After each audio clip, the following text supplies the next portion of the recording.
When you first hear this story, it almost sounds like an urban legend, a tale that people exaggerate to make a point. A multi-billion-dollar corporation at the peak of global innovation, facing a catastrophic technical failure that their most highly paid experts could not resolve, their future slipping away day by day.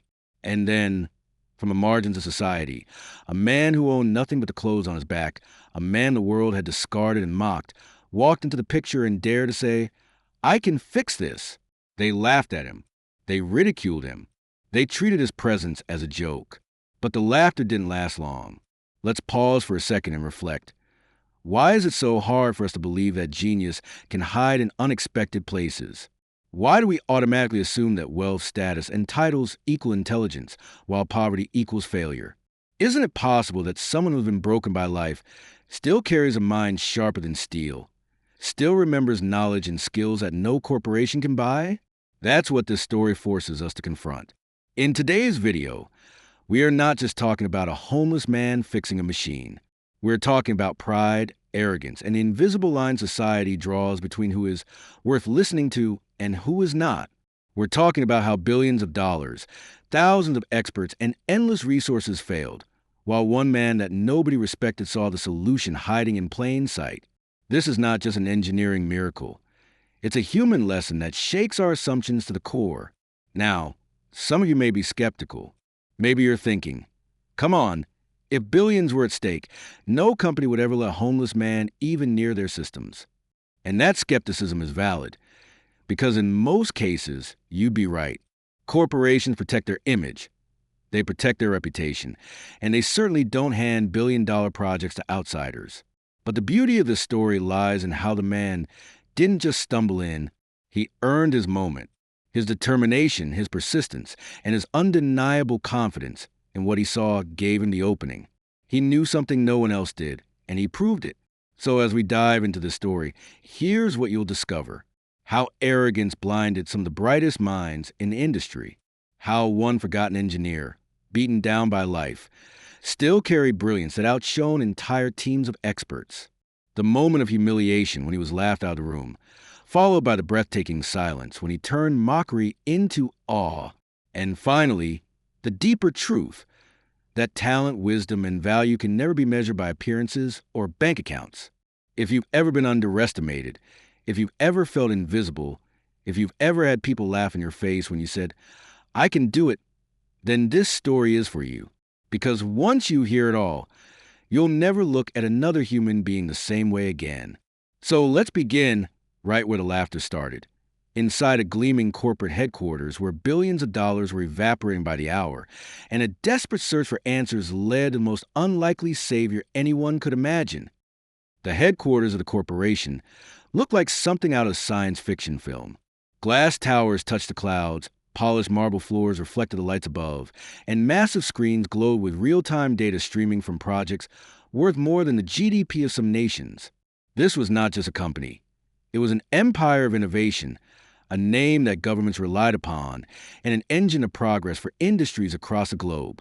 Yet inside those glittering walls, behind the conference doors closed to outsiders, there was chaos. The problem was not small. It was not a hiccup that could be patched in a week or even a month.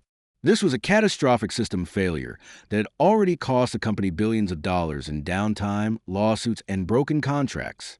Every day the issue remained unsolved. Money hemorrhaged like blood from an open wound. Stockholders were panicking. Board members were furious, and competitors circled like vultures waiting for fall. What was the problem? To the outside world, it was simply called a technical issue. But inside the company, engineers whispered about it in frustration. The system was a core infrastructure, a piece of technology so advanced that entire nations depended on its functioning. It had been built over decades, refined with precision, and guarded with secrecy. When it failed, the consequences rippled everywhere. Supply chains froze, logistics collapsed, data pipelines clogged, and the trust of clients dissolved like smoke. The company did what any powerful institution would do. They threw money at the problem. They assembled elite teams from across the globe. PhDs from MIT, Oxford, and Stanford filled the labs. Consulting firms billed millions just to analyze fragments of failure. A parade of experts cycled in and out of the building. each one confident they would be the savior. Each one walked away in defeat. The atmosphere grew toxic. Behind closed doors, executives fought bitterly. Who was to blame? Was it a design flaw, sabotage, or an overlooked glitch? Billions were already gone, and more would be lost if production didn't resume soon. The CEO, once hailed as a visionary, was suddenly ridiculed in the media as incompetent. Every attempt at a solution was a dead end. Every fix introduced another layer of failure. One engineer described it best in a leaked email. It's like trying to find a single dying cell inside a human body. The system is too large, too complex, and every time we think we found the source, it multiplies into a new problem. That email spread to the lower ranks like wildfire, demoralizing those still struggling in the trenches. And here's the irony. In the pursuit of brilliance, the company had blinded itself. Surrounded by geniuses, obsessed with prestige, they failed to consider that maybe the answer required something simpler, something no algorithm could model, no advanced degree could certify, something rooted in a perspective outside the walls of wealth and privilege. In boardrooms, strategies turned desperate. Should they scrap the system entirely? The losses would be astronomical, the humiliation public. Should they keep trying, even as their competitors whispered that their dominance was ending? Every option was a poison pill. Tension boiled over into shouting matches. Teams accused one another of incompetence. The CEO pounded his fist against the table, demanding progress, demanding miracles, demanding anything that could give him back control. Journalists camped outside the headquarters, hungry for leaks. Employees left the building late at night, shoulders slumped, knowing tomorrow would only bring more failure. It was in this environment, an empire on the verge of collapse, that the laughter happened. Because when you have exhausted every option, when the best minds of the world can't save you, the appearance of a homeless man offering help feels absurd, ridiculous, offensive, even. They thought he was a prankster, maybe deranged, maybe just desperate for attention. After all, what could someone from the streets possibly understand about a system that had stumped the planet's brightest? But here's the seed of the story's power. Arrogance blinds. Desperation opens doors. The company didn't know it yet, but their salvation wasn't going to come from billion-dollar budgets or armies of consultants. It was going to come from someone who had been invisible for years, someone no one wanted to acknowledge, someone who had lost everything except the knowledge in his mind. And when he stepped forward and said, "Let me try," they laughed so hard, so cruelly, that the sound echoed to the building like a warning bell. That laughter would become the dividing line between humiliation and awe, between billions lost and billions saved. On the edge of that glittering city, away from the towers of glass and the polished boardrooms, life looked very different. Beneath a bridge, in alleys littered with discarded coffee cups and newspapers, a man lived with nothing but a tattered blanket, a backpack full of scraps, and memories he rarely dared to revisit. His beard had grown wild, his hair matted, his clothes torn and stained by years of neglect.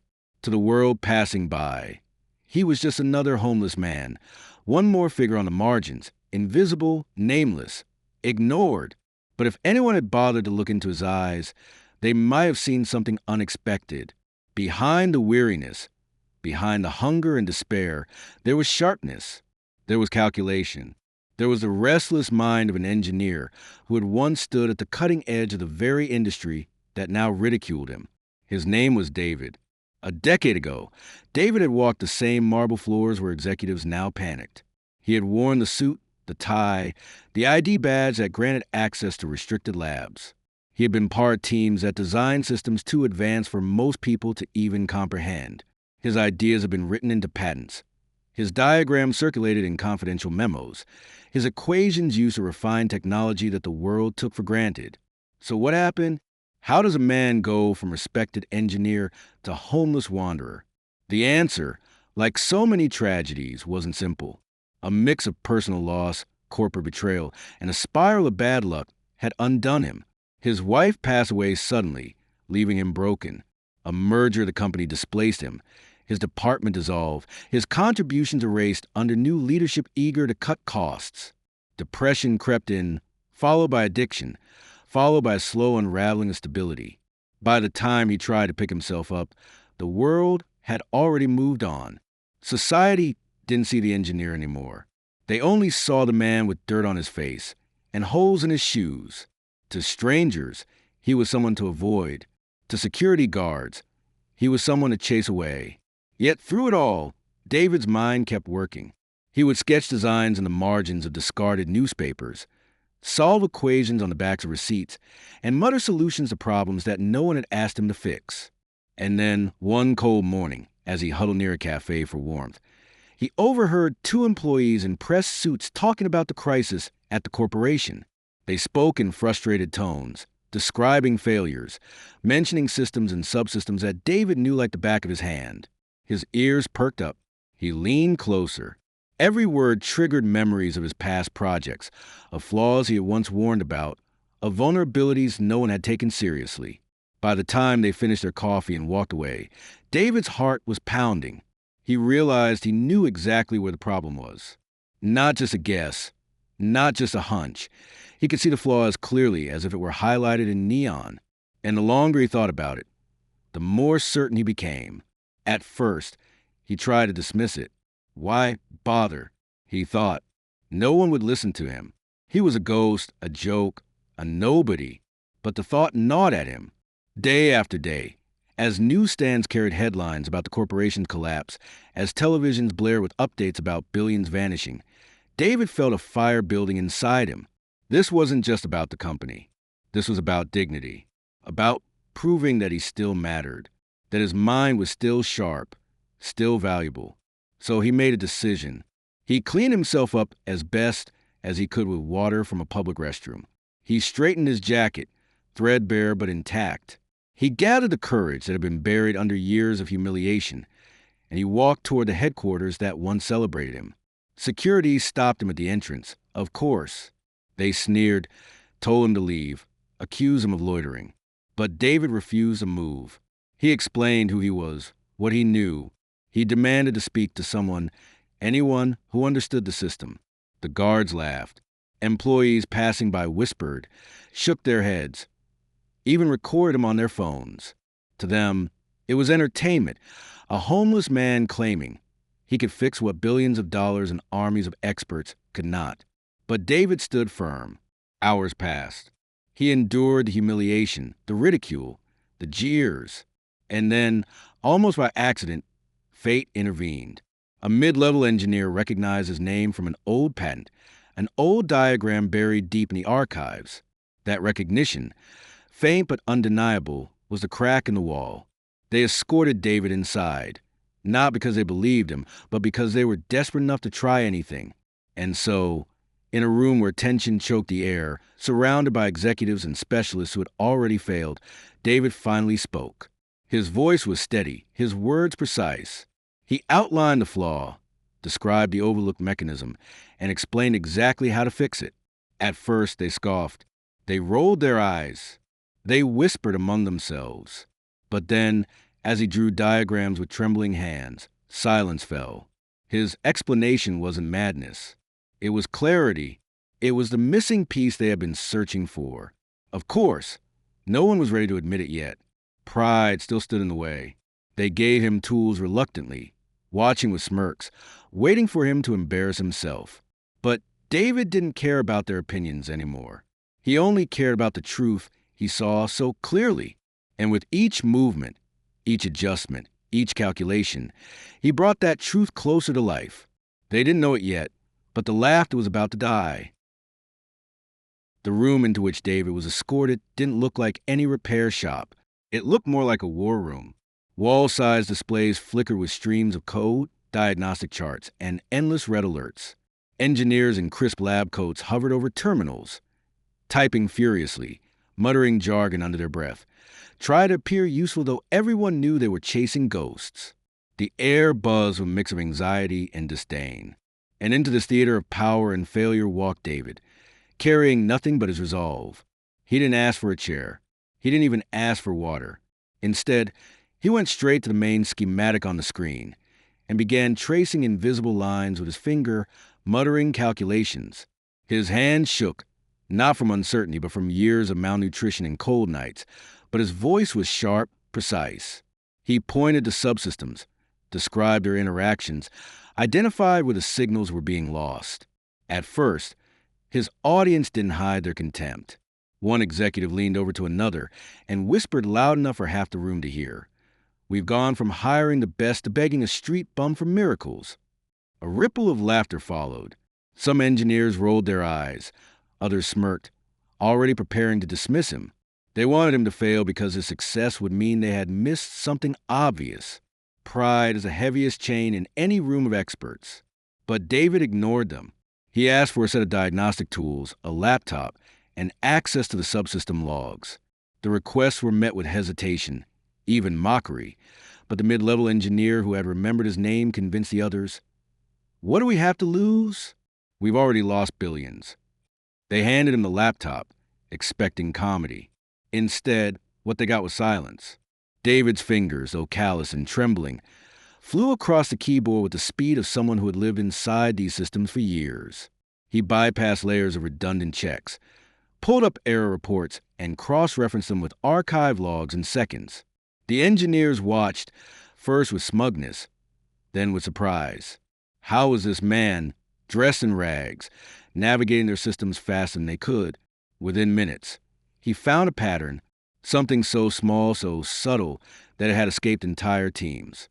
He highlighted lines of code where a signal delay compounded into a failure cascade. He mapped out how it reverberated through the hardware, stressing components until they collapsed. He described it in plain language, but with the authority of someone who had seen it before, someone who had warned about it long ago when no one listened. Still, they resisted. One senior engineer snapped, "That's impossible. We tested that months ago." David didn't argue. He simply ran a simulation, adjusted one parameter, and let the screen do the talking. Within seconds, the simulation collapsed exactly as he predicted. The room went quiet. The senior engineer's face turned pale. David didn't gloat. He didn't smile. He simply said, "You've been looking at the wrong layer. The problem isn't in the primary system. It's in the feedback loop that corrects the errors. You've been patching symptoms, not the cause." Now the room leaned in.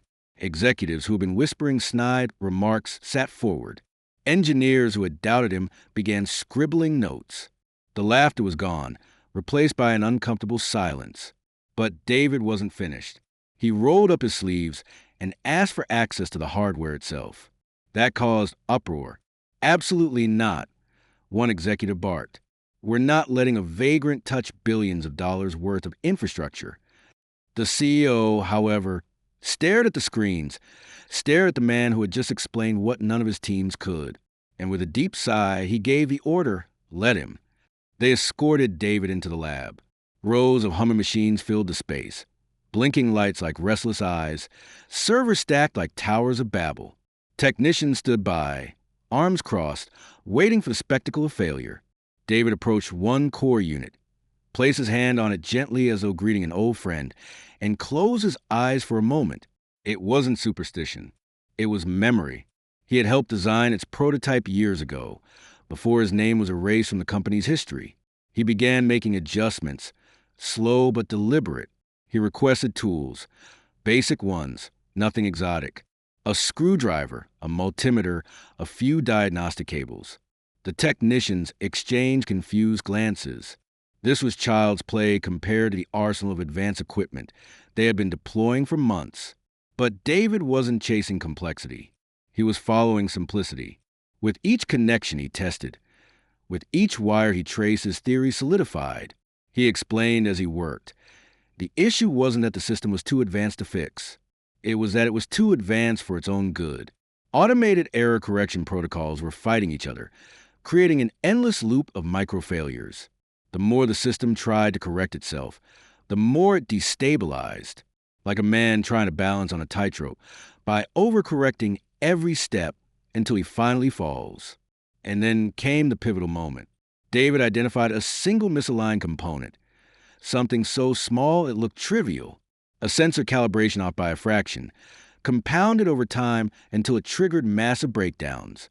No one had thought to check it, because no one could imagine such a small thing causing such massive chaos. But David saw it immediately. He adjusted it, Just a fraction of a turn on the calibration.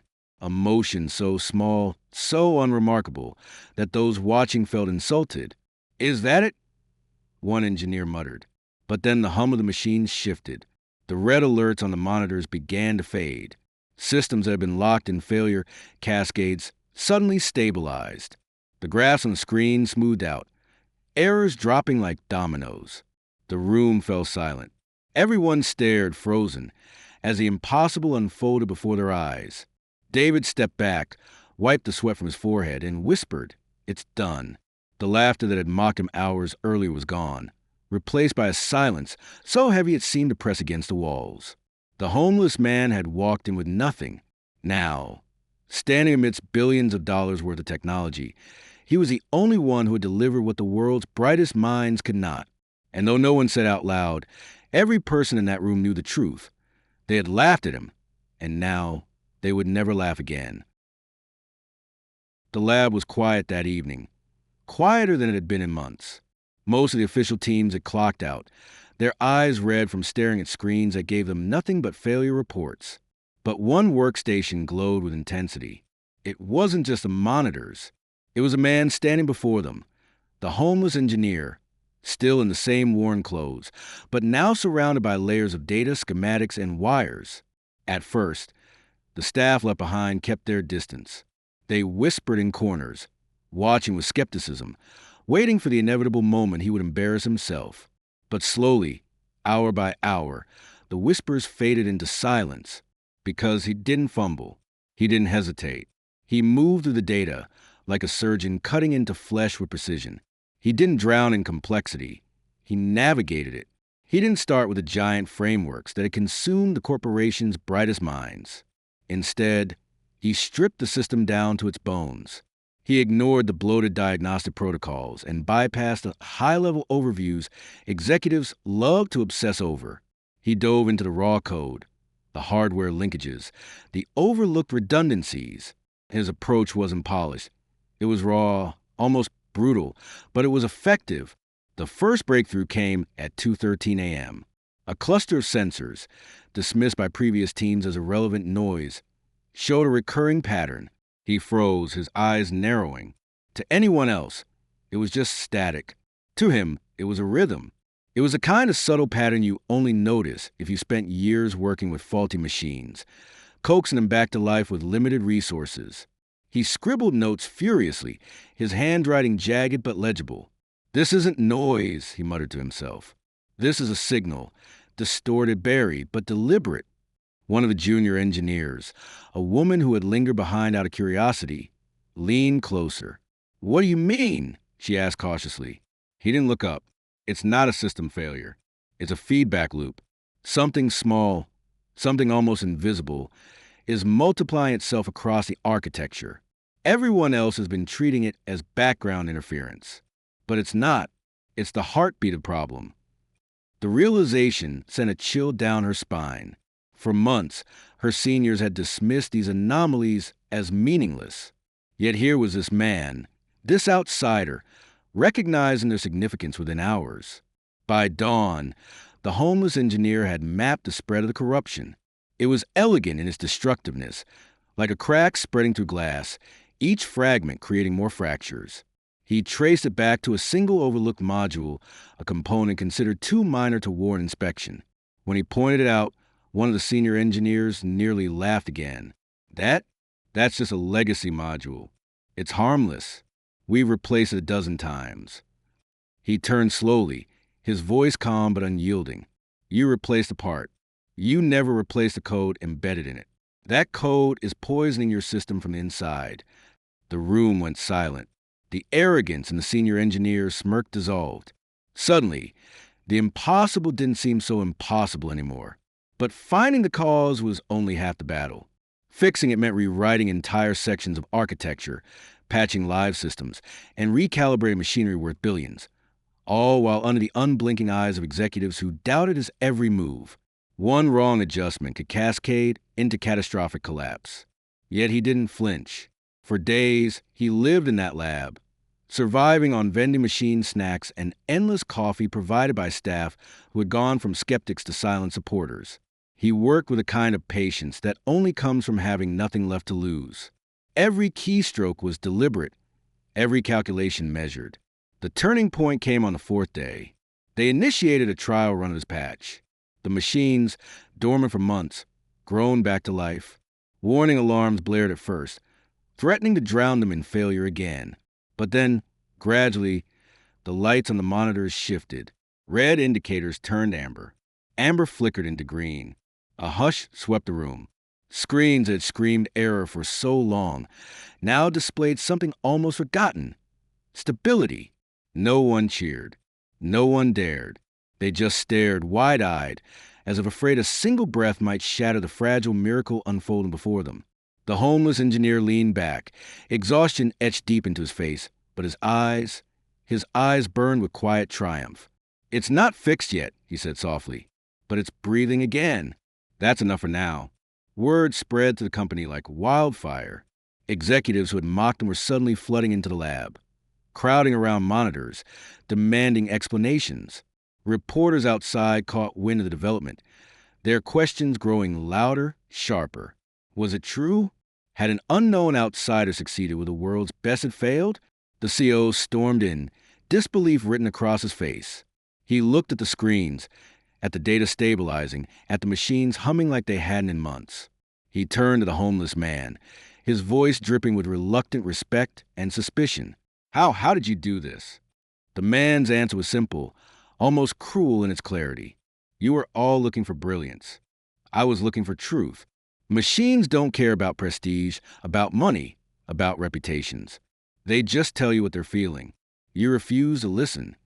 The words stung because they were true.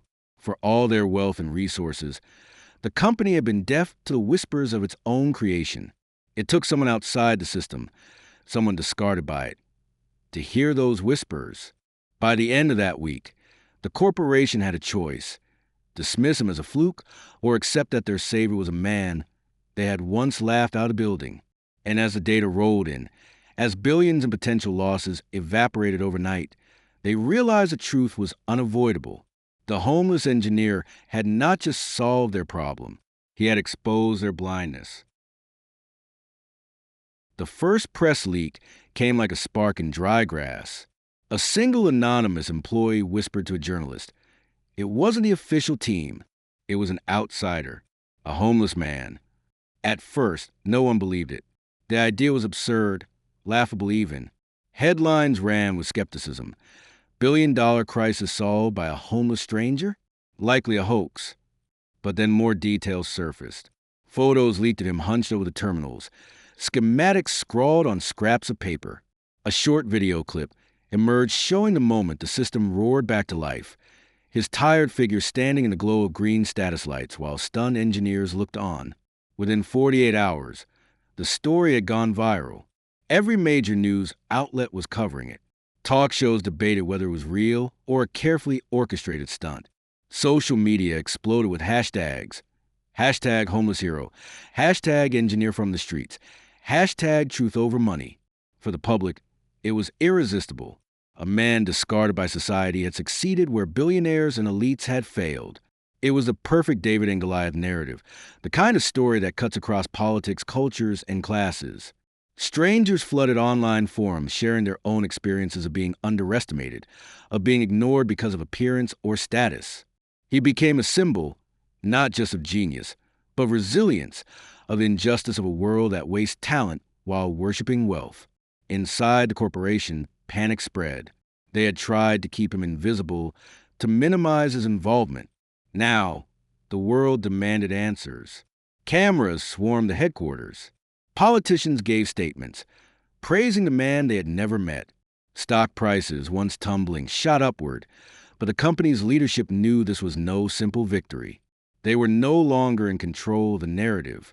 The CEO appeared on television, trying to downplay the outsider's role.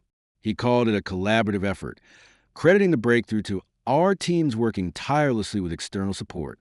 But the public wasn't buying it. The leaked footage told a different story. A lone man in ragged clothes, surrounded by doubters, pulling off the impossible. Pressure mounted.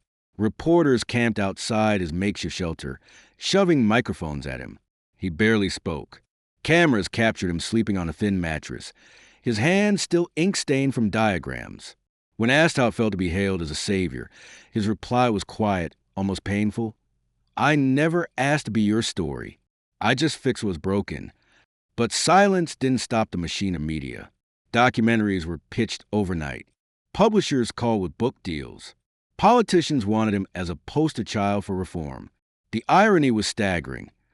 A man once invisible could not walk down a street without recognition. The corporation's board met in secret sessions. Some argued to hire him immediately, to bring him into the fold before competitors did. Others wanted to bury him, to reclaim credit through aggressive PR. But none of them could control the tidal wave of public sentiment. The people had already crowned him something larger than an engineer. He was a reminder, a mirror showing how the system devours its own. And then came the interviews. Not polished, not media trained, but raw. He spoke about losing his home after layoffs, about how his inventions had once made companies millions while he received nothing. He spoke of watching doors slam in his face because he didn't wear the right suit or carry the right title. And he spoke about machines not as tools, but as companions. "Machines don't care who you are," he said. "They just want someone to listen." Those words went viral. Millions shared them, overlaying the quote on images of his weary face. They became rallying cries for justice movements, for workers' rights, for housing reform. He had become more than a man. He was a myth taking shape in real time. But myths are dangerous things. They don't belong to the person they're built around. They belong to those who wield them. Corporations wanted to use him as proof of their humility. Governments wanted him as proof of their compassion. Activists wanted him as proof of systemic cruelty. Everyone wanted a piece of him, and the weight of it pressed heavier every day. He began to withdraw. Reporters noted the fatigue in his eyes, the tremor in his hands when crowds chanted his name. He hadn't asked for fame. He hadn't asked to be a symbol. All he had wanted was to solve a problem. Yet here he was, idolized, commodified, trapped in a very system that had once thrown him away. And while the world celebrated, while the company scrambled to polish its image, few noticed a darker truth. The fix he had implemented was holding, but only just. The system was stable for now, yes, but deep inside, he knew it wasn't over. There were layers of corruption, patches upon patches. Foundations cracked long before his arrival. The miracle had bought them time. It hadn't bought them safety. And as the cameras flashed, as the applause roared, a single thought gnawed at him. They laughed once. They may laugh again. But next time, the system might not wake up. In the weeks that followed, the storm refused to calm. Articles, podcasts, late-night comedians. Everywhere, people dissected the story of the homeless engineer who solved the billion-dollar crisis. Some celebrated him as proof that genius can emerge from anywhere. Others criticized the corporation, calling their arrogance the real failure. But beneath the noise, the man himself slipped further into silence. He didn't attend the corporate ceremonies they tried to arrange. He turned down interviews offering six-figure checks. He ignored book deals and movie pitches. To him, the problem had been mechanical, not theatrical. Fixing it didn't make him a hero. It just reminded him how broken the world was. Not just its machines, but its people, its priorities, its systems. When reporters finally cornered him again, their cameras buzzing, he spoke softly, almost with sorrow. "You all keep asking how I did it, but the real question is why no one else could. You had more money than entire nations. You had the best education, the best resources, the best facilities, and yet you were blind. Blind because you only see value when it wears a suit, blind because you think wisdom must have a title. You don't listen unless it comes packaged in power. That's the real failure, not your machines. You." The clip exploded across the internet. Millions replayed it, dissected it, argued about it. Some nodded in agreement. Others dismissed him as bitter. But no one could deny the sting in his words. For once, the laughter wasn't to endure, it was theirs. Meanwhile, the corporation system continued to run, steadier than it had in months. Thanks to his fix, profits recovered, contracts resumed, executives, once red-faced with humiliation, quietly reclaimed their bonuses. And though they never admitted it outright, they knew the truth. Their empire still stood because a man they had mocked, a man they had discarded, had saved them. And yet, what did he receive in return? No mansion, no title, no billion-dollar check. Instead, he returned to the streets, carrying nothing but the clothes on his back and the quiet knowledge of what he had done. He walked past billboards displaying his own face, past newspapers praising him, past strangers whispering in awe. Fame had found him, but dignity, true dignity, remained elusive. Some nights, sitting under the dim light of a street lamp, he would sketch diagrams in the margins of old newspapers. To passers-by, he was just another man in rags. But to the few who recognized him, the sight was haunting. The savior of corporation, a man whose mind had saved billions, reduced once again to invisibility. But maybe that was the point. Maybe his story was never meant to end in riches or redemption. Maybe the lesson wasn't about one man rising, but about a society sinking. So blind it only recognized brilliance after it had been humiliated by it. Because what haunted the public most wasn't that he had solved the problem. It was that he could have been solving problems all along, if only someone had listened. How many other minds slept on sidewalks, ignored because they didn't fit the picture of genius we worship? How many solutions lay wasted in the shadows? Because society measures worth in dollars instead of dignity. The story refused to fade because it wasn't just about him. It was about us, all of us, and the laughter we're guilty of. The laughter that dismisses the poor, the forgotten, the unseen. The laughter that blinds us to the truth, standing right in front of us. In the end, he became a paradox, both forgotten and unforgettable. A man with no home, yet a name spoken in homes across the world. A man stripped of everything, yet carrying the one thing no one could steal, his mind, his truth. And though the corporation tried to bury the embarrassment, though society tried to turn his story into entertainment, there remained a sentence etched in memory, replayed like an echo, a challenge, a warning. They laughed at me, but machines don't laugh. They only tell the truth. And the truth is, the world doesn't listen until it's too late. The silence after that line was heavier than applause. It wasn't just a conclusion. It was a mirror. And when the screen finally faded to black, the question wasn't whether the homeless engineer had won. The question was whether we had already lost.